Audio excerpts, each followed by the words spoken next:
Hello, welcome everyone. तो आज की क्लास में हम पढ़ेंगे रियल नंबर का जो कैलकुलेशन वाला सेक्शन है। इससे पहले हम लोगों ने जो चैप्टर 1 हमारा है रियल नंबर का, उसका जो है जो जितना भी थ्योरी वाला सेक्शन था वो ऑलमोस्ट कवर कर लिया था। आज जितने भी जो क्वेश्चंस वगैरह हैं, जो एग्जांपल्स हैं और जो एक्सरसाइज में मतलब जितने भी क्वेश्चंस रहेंगे वो सारे के सारे सीक्वेंस वाइज हम कवर करेंगे। ठीक है, तो इससे पहले हम लोगों ने क्या क्या पढ़ लिया है। रियल नंबर मतलब एक तो हमने नंबर सिस्टम पढ़ लिया है। ठीक है, और नंबर सिस्टम पूरा कवर कर लिया था।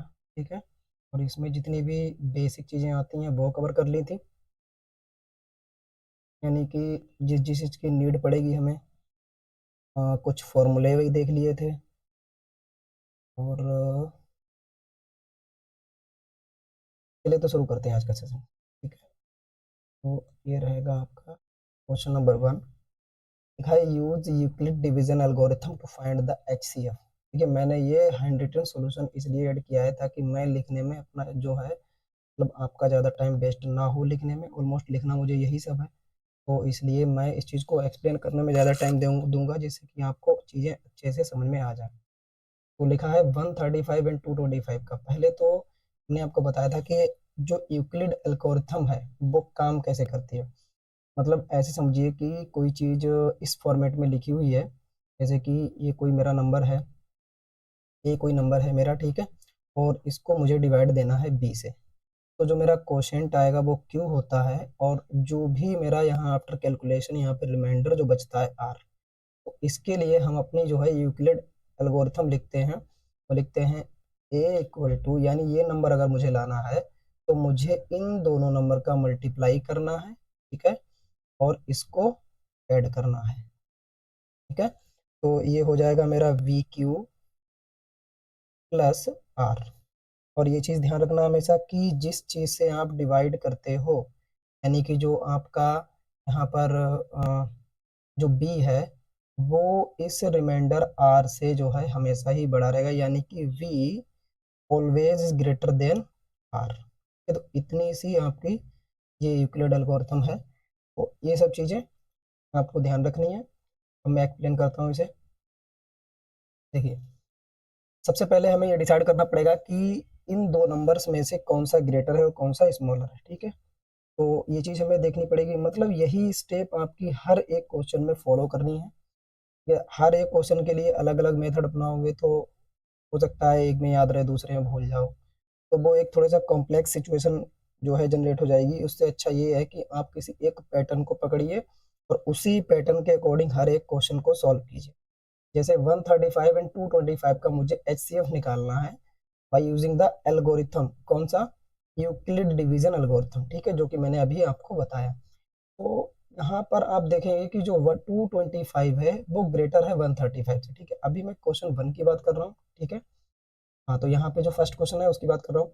तो सबसे पहले मुझे लिखना है since 225 is greater than 135, then, अब इसके बाद में लिखेंगे then by division lemma. Division lemma मतलब यही है एल्गोरिथम कि मैंने यहाँ पे आपको लिख के भी दिखा दिए, A equal to B Q plus R. ठीक है, तो यहाँ ए आपके लिए क्या रहने वाला है, तो ए आपके लिए रहने वाला है यहाँ पर ये जो आपका ग्रेटर नंबर होता है। ठीक है, और v क्या रहने वाला है, तो वो ये रहने वाला है। बाकी जब आप डिवाइड करेंगे तो q और r आएगा। q मतलब क्वोशेंट कितने टाइम डिवाइड कर पा रहे हैं, और जो रिमाइंडर आ रहा है r आएगा। ठीक, यानी 225 को अगर मैं डिवाइड करता हूँ, लेट से मैं इधर करके भी दिखाता हूँ आपको। 225 को मुझे डिवाइड करना है 135 से। तो देखिए, अगर मैं इसको 2 टाइम डिवाइड करने की कोशिश करता हूँ तो 135 का डबल होता है आपका 270। ये तो इससे ज़्यादा जाएगा, तो यानी कि आपका 1 टाइम रहने वाला है। और 135 लिखने के बाद में जब मैं यहाँ पे सब्ट्रैक्ट करूंगा तो ये जगह 0, और ये हो जाएगा आपका 1 का कैरी लिया 12, 12 माइनस 3 यानी कि 9। ठीक है, यानी ये आपका जो रिमाइंडर आया है इस केस में ये आया है 90। तो इस चीज़ को मैं लिखूंगा कैसे, मैंने बताया था आपको क्या करना है कि जो आपका डिविडेंड है, ठीक है, डिवाइजर है, डिवाइजर इंटू कोशेंट। ठीक है, divisor into quotient plus remainder, ये चीज़ आपको यहाँ पे मेंशन करनी है। और ये आएगा किसके इक्वल में, ये आपको इतना पूरा सब कुछ जो भी ये लिखा हुआ है उसको एक लाइन में यहाँ यूक्लिड फॉर्म में लिख देना है। तो यानी 225 को मैं लिख सकता हूँ 135 इंटू 1 प्लस 90। और अब ये चीज हमें ऑब्जर्व करनी है, क्या ये जीरो है। देखिए, यूक्लिड थ्योरम वहीं पे रुक जाती है जहां पर आपका r इक्वल टू जीरो हो जाता है। ठीक है, वहां पर ये स्टॉप हो जाती है। अभी नहीं आया है, तो मतलब अब मेरा नेक्स्ट स्टेप क्या रहेगा, अब मैं कंपैरिजन करूंगा इसमें और इसमें, ठीक है। अब यहाँ देखूंगा क्या 90 जो है वो 135 से कैसा है, मतलब ऐसा भी ऑलमोस्ट कम ही आना है, ठीक है। तो जो रिमाइंडर बना है अब मेरे लिए वो डिवाइजर बन जाएगा, और जो मेरा पहले का डिवाइजर था वो डिविडेंड बन जाएगा, यानी कि अब ये कुछ ऐसी कंडीशन रहने वाली है। अब 90 कितने टाइम जा सकता है, क्या 2 टाइम, तो हो जाएगा 180, यानी कि ये भी 1 टाइम ही जाएगा। तो ये हो गया आपका 90, सब्ट्रैक्ट करेंगे तो यह आ जाएगा आपका 45 यानी 505, और ये हो जाएगा 13 माइनस 9 इक्वल टू 4।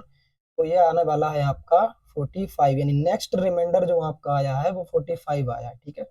और 45 में इस 135 को अगर लिखना चाहूंगा तो कैसे लिखूंगा, 90 इंटू 1 प्लस 45, तो ये बिल्कुल वैसे ही लिखना है, since r is not equal to 0, ये सब चीजें बार बार आपको लिखनी पड़ेंगी, ठीक है। Then again by division lemma 135 equal to 90 into 1 plus 45, बिल्कुल इसी तरीके से 90 इंटू 1 यानी कि divisor into quotient plus remainder, ठीक है। अब देखिए यहाँ पर जो 45 है, अब आपका ये डिवाइजर बनेगा और ये 90 आपका क्या बनेगा, डिविडेंड, यानी अब कुछ कंडीशन ऐसे रहने वाली है 45 और यहाँ आ जाएगा आपका 90, अब डिवाइड करते हैं तो ये जाएगा 2 टाइम और ये 90 कंप्लीटली डिवाइड हो गया, यानी कि रिमाइंडर जीरो हो गया, और कहीं कहीं आपने देखा होगा कट भी लगा देते हैं, तो उसका मतलब यही होता है रिमाइंडर जीरो होना, ठीक है। अब मैं इसको किस तरीके से लिखूंगा, तरीका वही रहने वाला है, ठीक है। यहाँ भी बस वही लिखना था मुझे, देखिए जैसे स्टार्टिंग में मैंने किया था, बिल्कुल स्टार्टिंग में किया था तो 135 इंटू 1 प्लस 90 लिखा था, फिर मैंने ये दिखाया था क्योंकि रिमाइंडर जीरो नहीं है तो देन अप्लाई कर दिया, देन डिवीजन लेमा आ गया, ठीक है। फिर 135 को मैंने क्या लिखा था, 19 टू 1 प्लस 45, और यहाँ भी फिर से ऑब्जर्व किया तो r is not equal to 0, then again 90 equal to 45 into 2 plus 0, ठीक है। अब यहाँ पर आप देख रहे होंगे, यहाँ पर जो आपका रिमाइंडर है वो जीरो आ चुका है, यानी डिवीजन लेमा यानी जो यूक्लिड एल्गोरिथम थ्योरम है वो यहाँ पर स्टॉप हो जाएगी, और ऐसा होने पर क्या हो जाएगा, हम लिखेंगे here r equal to 0, hence the HCF of 135 and 225 is 45, यानी इन दोनों ही नंबर का जो HCF है वो वही होता है जो आपका लास्ट डिवाइजर बनता है, ठीक है।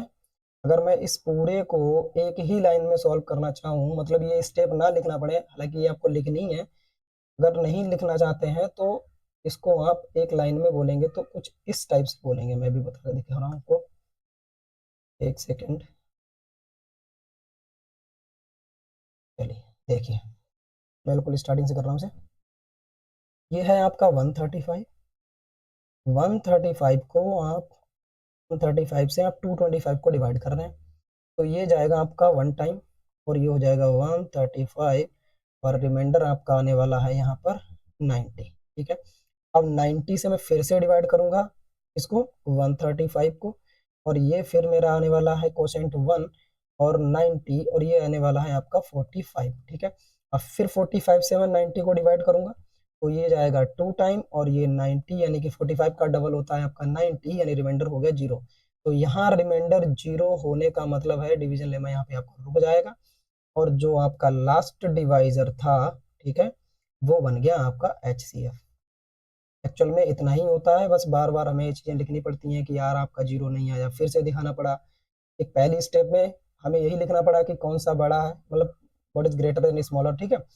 एंड उस नेक्स्ट में हमें लिखना पड़ा कि फिर से जो आर है आपका वो रिमाइंडर जो है वो जीरो नहीं आया है, नेक्स्ट में फिर से वही लिखना पड़ा कि रिमाइंडर जीरो, अगर नेक्स्ट स्टेप में भी रिमाइंडर जीरो, मान लीजिए कि 90 की जगह 91 होता तो फिर मेरा रिमाइंडर 1 आता, ठीक है, तो फिर मेरा एक स्टेप और आगे बढ़ जाता तो फिर मैं वही लिखता। अब यहाँ आ गया है तो मेरा कंक्लूजन वाला जो स्टेप रहता है वो ये रहता है, here r equal to zero, hence the HCF of 135 and 225 is 45, ठीक है। और इसको इस तरीके से भी लिख सकते हैं कि HCF in bracket 135 and 225 equal to हो जाएगा आपका 45, ठीक है। नेक्स्ट में क्या है आपका, ये थोड़ा सा छोटा क्वेश्चन रहने वाला है क्योंकि इसमें सेकेंड, जो आपका सेकेंड वाला है, यानी कि आप यहाँ से देख सकते हैं, तो ये है आपका 38, और ये हो जाएगा 38 टू 20, ये मैंने शायद मिस्टेक की है लिखने में, तो यहाँ पे 2 मिस्टेक हो गया, ठीक है, यहाँ भी 2 रहेगा। अब देखिए यहाँ पर अगर मैं इसको डिवाइड करना, देखिए यहाँ पे थोड़ा सा डिवीजन निकल रहेगा आपका, क्योंकि सब नंबर बड़े हैं, यानी 38220 कुछ इस तरीके से रहने वाला। ठीक है, एक बार तो मैं केवल 3 डिजिट को ऑब्जर्व करूंगा और देखता हूँ कितना टाइम जाएगा। देखिए इसको आप लगभग कितना मान सकते हैं, सही देता हूँ,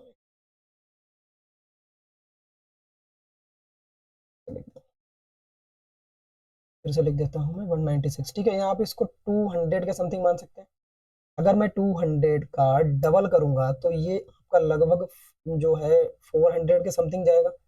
यानी ये आपका वन टाइम ही डिवाइड हो सकता है। ठीक है, तो वन टाइम जब मैं डिवाइड करूंगा तो ये हो जाएगा हमारा 196, और ये आपका रिमाइंडर आने वाला है, यहाँ से कैरी लेंगे तो ये 12 हो जाएगा, 12 - 6 यानी कि 6 हो जाएगा, और यहाँ 8 है यानी यहाँ पे 7 हो जाएगा, और 7 यहाँ 7 बचेगा, यहाँ से आपका जब लगभग कैरी लेंगे तो यहाँ पे 17 हो जाएगा, 17 - 9, 17 - 9 आपका होने वाला है 8। ठीक है, और यहाँ पे 2 - 1 यानी यह रहने वाला है 1। ठीक है, अब क्या है, आप जो है इसको नोट डाउन करेंगे, नेक्स्ट 2 को नीचे नोट डाउन कर लिया। अब देखेंगे 1862 में कितने टाइम डिवाइड जा रहा है ये, तो देखते हैं। ये अगर ये 200 कंसीडर हम करते हैं, ठीक है, तो 200 का 9 टाइम आपका हो जाता है 81800, मतलब लगभग ये चीज़ें सस्टेन कर जाएंगी। मतलब हम यहाँ जितना इसको एक्स्ट्रा 4 दे रहे हैं उतना ही एक्स्ट्रा ये 62 है भी, तो मतलब आपका जो है ये 9 टाइम चला जाएगा। ठीक है, करके देख लेते हैं, अगर नहीं जाएगा तो एक पीछे या आगे चले जाएंगे। 9 6 जा 54 हो जाएगा। ठीक है, 5 का कैरी आ गया, 9 9 जा 81, 5 हो गया आपका 6, और 8 का कैरी आ गया 19, वो 9 बन जा 9, और 8 17। ठीक है, यहाँ से आ जाएगा 12, कैरी लेंगे 12 हो जाएगा, 8 आएगा आपका यहाँ पे जो भी है, और यहाँ आपका 5 यानी 15, 15 - 6 यहाँ आने वाला है आपका 9, 15 - 6 यानी कि 9, और ये हो गया आपका 17। ठीक है, अब मैं नेक्स्ट नंबर नोट डाउन करूंगा यानी 0। अब जरा यहाँ देखेंगे तो ये लगभग आप देखिए, अगर ये मैं इसको 6 5 से करके देखूं तो ये कितना जाएगा। 5 से देखिए, मुझे कैसे पता लगा कि 5 से करना सही रहेगा। देखिए ये जो नंबर है ना, ये वाला, ये जो डिजिट है ये 0 बना रहा है यहाँ पे। अब ये 0 किसके साथ में बना सकता है, 6 5 जा ही जो है आपका 30 यानी 0 दे सकता है यूनिट डिजिट। ठीक है, और तो दे नहीं सकता। तो यानी 196 को आप अगर मल्टीप्लाई कर रहे होंगे 5 से, तो लगभग लगभग ये चीज देखो 0 तो आना ही आना है, और कोई केस पॉसिबल है नहीं, तो हम 5 ही जो है यहाँ पर परसेंट देंगे और मल्टीप्लाई करेंगे। 5 6 जा 30, 3 रिमाइंडर, मतलब 3 जो है आपका आ जाएगा कैरी, और 5 9 एक ही बार में कर लेते हैं। 19 5 जा हो जाएगा 95, 95 कितना कितना हो जाएगा 95 प्लस 30, ये हो जाएगा 3 यानी कि 98, और ये हो जाएगा आपका रिमाइंडर यहाँ पर 0। यानी इसको नेक्स्ट टाइम डिवाइड करने की जरूरत ही नहीं पड़ी, ये एक बार में ही कंप्लीटली डिवाइड हो गया, और आपका जो रिमाइंडर है वो 0 आ गया। एक बार फिर से इसे देख लेते हैं। देखिए 196 से जब हम डिवाइड कर रहे थे तो 382 में वन टाइम, ठीक है, वन टाइम हम लोगों ने मल्टीप्लाई किया, यानी 196 इंटू वन टाइम ही आपका 196 आ पाया। अगर आप टू टाइम अगर यहाँ 2% दे देते तो ये नंबर बड़ा चला जाता 382 से। तो ये जब हमने सब्ट्रैक्ट किया तो ये आ गया मेरे पास में 186, और फिर मैंने नेक्स्ट 2 नोट डाउन किया तो ये हो गया 1862, और 196 का आप जब 9 टाइम कर रहे होंगे तो ये आ जाएगा 1764। ठीक है, ये लॉन्ग डिवीजन है, तो इसको आपको थोड़ा सा प्रैक्टिस करना पड़ेगा। हर चीज़ यहाँ बताऊंगा तो ये वीडियो बहुत ज़्यादा लंबा जाने वाला है। तो 1764 अगर मैं इसको सब्ट्रैक्ट करूंगा तो ये आएगा 98, और मैंने नेक्स्ट 0 नोट डाउन किया तो ये हो गया 980, और 196 का आपका 5 टाइम होता है 980। ठीक है, यानी ये कम्प्लीटली डिवाइड हो गया। तो ये सब जो है यानी बिल्कुल आपको अब समझ में आ गया होगा कि जो लास्ट में हमारा जो कोसेंट बनता है एक्चुअल में, जो मेरा ये जो लास्ट में कोसेंट कह रहा हूँ मैं, ये जो डिवाइजर बनता है वही हमारा जो है एचसीएफ बन जाता है। यानी यहाँ के केस में मेरा एचसीएफ कितना है, एचसीएफ है मेरा 196, क्योंकि किसी और डिवाइजर की जरूरत ही नहीं पड़ी। ठीक है, नेक्स्ट कौन सा है देखते हैं, यही है आपका 867 एंड 225। इसको भी करके देखते हैं। देखिए सबसे पहला क्या स्टेप रहने वाला है कि दोनों में बड़ा कौन सा है, ठीक है, which one is greater, then क्या हो जाएगा 867 और 225, ऑब्वियसली सी बात है 867 is greater than 255, then by division lemma. और इसको मैं बार बार इसलिए लिख रहा हूँ ताकि ये आपको रट जाए, यानी बिल्कुल विजुअलाइज होना स्टार्ट हो जाए, क्योंकि इस टाइप के क्वेश्चन जब आपके सामने आएंगे तो वहां आपको विजुअलाइज होना चाहिए कि ये वही पैटर्न लिखा हुआ है, ठीक है। तो a equal to v q plus r, यानी आर रिमाइंडर, v आपका जो है डिवाइजर हो जाएगा, a डिविडेंड हो जाएगा और q आपका क्वोशेंट हो जाएगा, ठीक है। तो 867 इक्वल टू 225, यानी कि मैं कुछ इस टाइप से जब मैं डिवाइड कर रहा हूँ तो ये आपका 867 को 255 लगभग कितने टाइम जो है डिवाइड करेगा, ऑलमोस्ट नियरेस्ट ही जाना है, कंप्लीट ही तो नहीं कट कर रहा है, तो कितने टाइम जाना है मुझे, ये जाएगा लगभग अप्रोक्सीमेट 3 टाइम। देखिए 3 7 जा, ये मैंने ऐसे आइडिया लगा लिया, यहाँ पर ये जो आपका 2 है और यहाँ 8 है, मैं केवल आगे के डिजिट को ही देख के ये आइडिया लगा लूंगा, ठीक है। 3 2 जा 6, ये 6 8 के लगभग क्लोज गया, तो मतलब 3 तो जाना ही वाला है, ठीक है। नेक्स्ट नंबर को बाद में चेक कर लेंगे, पहले 3 से देखते हैं। 3 5 जा 15 और 3 5 जा 15, वन जो कैरी आया था वो हो गया आपका 16, वन कैरी आ गया, 3 2 जा 6 एंड 7, यानी ये आपका जो मैं यहाँ से रिमाइंडर आपका कितने आने वाला है, यानी कि 2, और यहाँ 7 माइनस 5 2 और 6 6 0 हो गया और ये आ गया आपका 1, यानी 102। यानी अब ये जो है यहाँ देखिए रिमाइंडर 0 नहीं आया है, तो ये बनेगा नेक्स्ट डिवाइजर, और ये जो आपका यहाँ पर जो उससे पहले का जो डिवाइजर था, ठीक है, वो आपका बनेगा यहाँ पर डिविडेंड, यानी अब इसको डिवाइड करेंगे 102 से, तो कितने टाइम जाने वाला है, देखिए 2 टाइम अगर मैं कर देता हूँ तो ये जाएगा 204, और 2 टाइम तो आराम से जाने वाला है, देखिए 3 टाइम तो 300 हो जाएगा, फिर ये 255 से ज्यादा जाने वाला है, तो यानी ये जाएगा आपका 2 टाइम, 2 2 जा 4 0 2 1 जा 2, सब्ट्रैक्ट करेंगे यहाँ पे 1 आएगा, यहाँ पर आपका जो है 5 आने वाला है, यहाँ 0 डाउन करने का कोई फायदा नहीं। 51, अब 51 से हम डिवाइड करने वाले हैं 102 को, ठीक है, पहले डिवाइड कर लेते हैं बाद में उधर स्टेप देख लेंगे। 51 से डिवाइड करेंगे 102 को, तो ये 2 टाइम जाने वाला है और ये एग्जैक्टली डिवाइड कर देगा आपको, ये आ जाएगा रिमाइंडर 0, यानी रिमाइंडर आर 0 आपका जो r इक्वल टू 0 आ गया, तो आपका जो ये जो प्रोसेस है ये स्टॉप हो जाएगा, यानी कि जो आपका लास्ट डिवाइजर रहा था, दैट मीन्स 51, यही आपका जो है क्या बन जाएगा HCF। ये तो रहा यहाँ की बात, अब देखते हैं इसको लिखना कैसे। तो सबसे पहला स्टेप डिसाइड करो which one is greater, then use करो डिवीजन लेमा, ठीक है। फिर उसी पैटर्न में आपको लिखना है 867 equal to 255 into 3 plus 102। Next r equal to 0 नहीं आया है, ये चीज भी हमें दिखानी है यहाँ पर, ये जो 102 है ये मेरा r इक्वल टू 0 नहीं है, then again by division lemma 255 equal to, अब आप देखिए 255 को क्या लिख सकते हैं, तो हमने कहा 102 इंटू 2 अपॉन में आप जो 102 यानी कि जो डिवाइजर है इंटू कोशेंट और प्लस 51, तो मैंने लिख दिया यहाँ पे 102 इंटू 2 प्लस 51।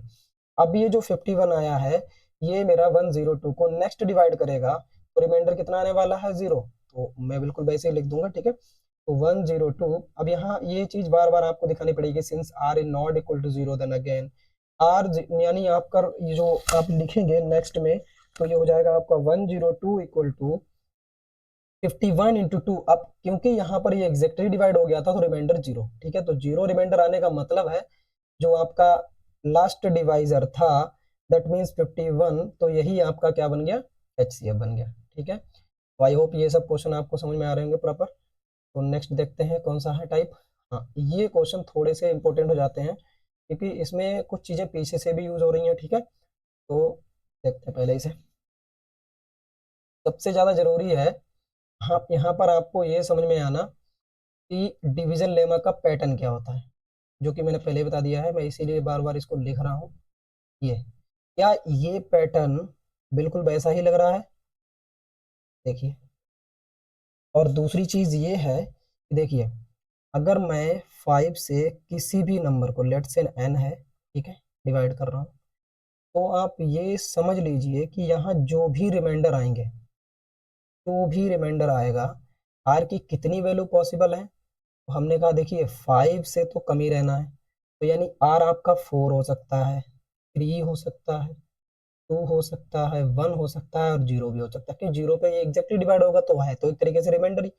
यानी जो आपका 5 से आप किसी नंबर को डिवाइड कर रहे होंगे तो कितनी पॉसिबल वैल्यूज आ सकती हैं आर की, वो आपकी आ सकती हैं 0 1 2 3 4।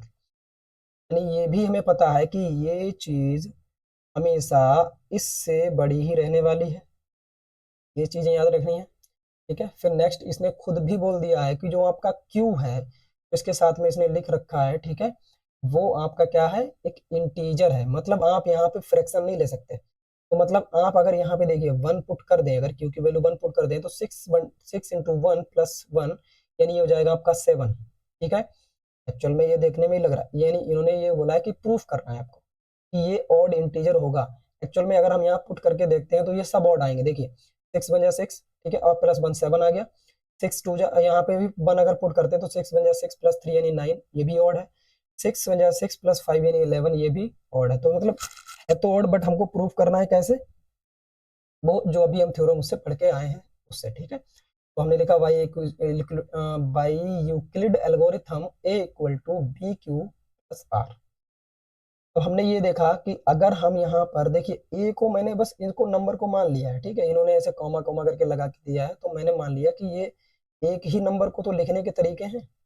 ठीक है, और करके लिखा तो मैंने कहा वो नंबर लेट से कि वो नंबर ए है। ठीक है, तो A equal to B Q plus R के हिसाब से मैंने बोला बी की जगह पे, देखिए ऐसा लग रहा होगा ये बी क्यू है प्लस आर है।